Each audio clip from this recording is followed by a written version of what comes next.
معینیت پالیسی وزارت مالیه در ادامه برگزاری کنفرانس‌های مهم در سطح ملی و بین المللی در محوریت اقتصاد افغانستان افتخار دارد که بعد از تحولات سیاسی اخیر اولین کنفرانس اقتصاد افغانستان را برگزار می‌نماید. کنفرانس اقتصاد افغانستان آغاز جدید با اشتراک نهادهای کمک کننده جهانی، نمایندگان کور دیپلماتیک کشورهای دوست و مقامات عالی رتبه امارت اسلامی افغانستان روز چهارشنبه مورخ 15 جمادی الثانی 1443 مطابق به 29 جدی سال 1400 برگزار می‌گردد. مجزا از بحث‌های سیاسی که همیشه وجود داشته به نحوی از آنها، ما مردم افغانستان همچنان باید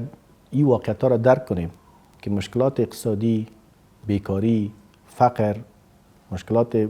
بشری در کشور در گذشته بوده و همچنان حالا وجود دارد و به این موضوعات اساسی انسانی در جامعه باید رسیدگی صورت بگیرد. با او اساس نیاز است که مسئولین، متخصصین و همچنان سازمان‌های بین‌المللی در یک مجلس مشترک تحت عنوان کنفرانس اقتصاد افغانستان این موضوعات به واکاوی و بحث بگیرند تا بتانیم در کوتاه مدت با توجه به سرمایه‌گذاری روی پتانسیل‌های واقعی اقتصاد افغانستان در سکتور خصوصی، در زراعت، تقویت سکتور بانکی و همچنان موضوعات مربوط به تجارت و ترانزیت منطقوی به یک توافق برسیم که یک قاعده درست به اقتصاد افغانستان به وجود بیاریم که شدیداً وابسته به کمک‌های خارجی نباشه